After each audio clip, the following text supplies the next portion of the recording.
The 2024 Olympic Games have garnered tens of millions of viewers with jaw-dropping performances and compelling storylines. But in recent days, controversy surrounding the gender of one boxer has also consumed headlines. William Brangham has that story. Algerian boxer Iman Khalif was triumphant yesterday. She defeated her opponent from Thailand and now will fight for gold on Friday night.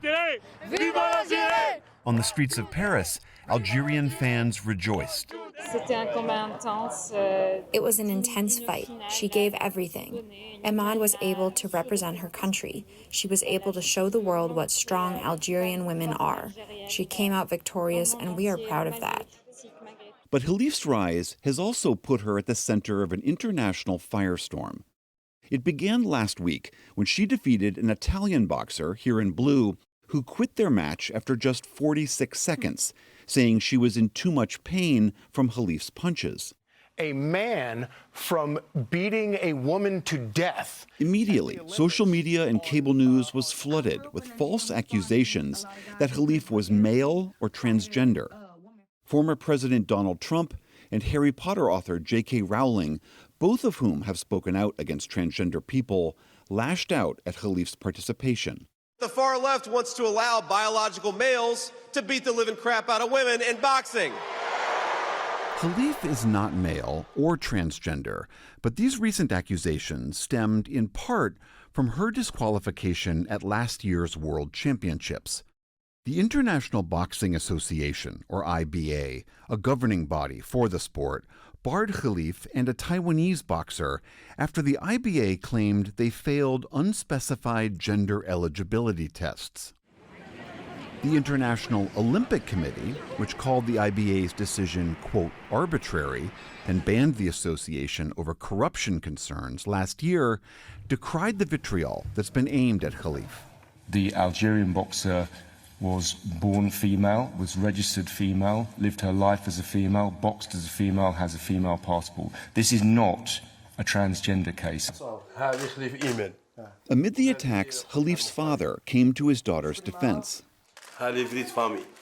This is our official family document. May 2nd, 1999, Iman Khalif, a female. It is written here, you can read it. This document doesn't lie. The people who are lying and leading a fierce campaign against her are the enemies of God. The attacks against her are immoral. It is not fair. Iman is a little girl that has loved sport since she was 6 years old.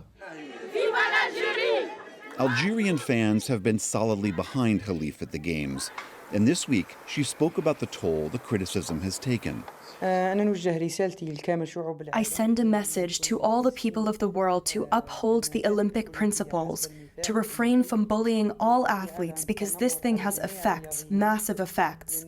It can destroy people, it can kill people's thoughts, spirit, and mind. So that was Iman Khalif a few days ago, describing what these accusations can do to people.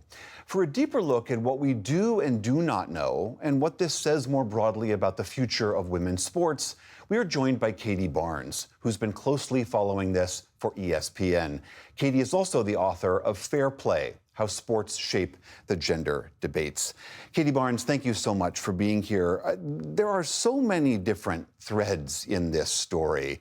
Who governs boxing? Who gets to determine who competes where? All these misconceptions about Iman Khalif herself. But let's start with her to begin with. She's born a female, she's lived her life as a female, she's competed as a female, and yet there's this International Boxing Association test that allegedly disqualifies her. What do we know about that test and what it tells us? The nature of the test itself is unclear. The association has said that it was not a testosterone test. In a press conference, they later clarified that it was a blood test. But what they were testing for and exactly what eligibility standards Khalif did not meet, they have not been specific about. And part of that is due to the fact that this information is private medical information, so they are limited in terms of what they can say publicly without the consent of the fighters. So at its core, it seems that there is this discrepancy between what the IBA and the Olympics say about whether or not someone has some unfair characteristics that allow them to compete or not, right? Isn't that the core of this? Yes, is the tension around the question of who it should be eligible to compete in the women's category in sports, in this case in boxing. And there is a disagreement, it would seem, between the IBA and the IOC. And again, we don't know the specifics of the disagreement, but the IBA has vigorously defended its decision to disqualify Khalif and Lin Yuting. And the IOC has vigorously defended its decision to include them both in the women's boxing competition in Paris. How often are these tests used? Have they been used for a long time? What can you tell us about the history of this kind of testing? I would say that sex verification testing in terms of determining whether or not an athlete who wants to participate in an elite women's category is eligible to do so, that has been around for a very long time, almost since women have been playing sports at the Olympic level, frankly. And so those tests have taken different forms, from visual inspections to cheek swabs that are looking for DNA tests or chromosomes to hormone tests over time. And so they've taken different forms. And in recent years, I would say it's been cyclical in terms of how these tests are performed and under what circumstances. And so it's an ongoing discussion about how best to regulate the women's category. And it is something that is unique to the women's category. The men's category is not under the same type of scrutiny, largely because of the nature of how women began to get access to sports to begin with. It's derived from this idea that this is a protected category.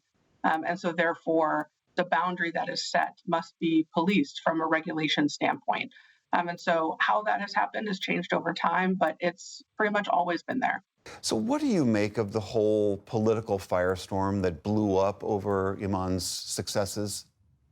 I really think of it as a consequence of imprecise language.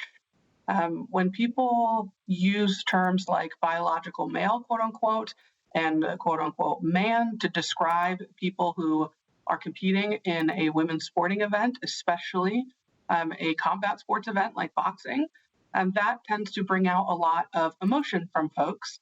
And that is also happening in the wake of just a tremendous amount of emotional and legislative energy being put toward addressing some of these issues in the United States in terms of legislation passing around transgender athletes. And so I really think that bred a lot of confusion and brought out a lot of emotions.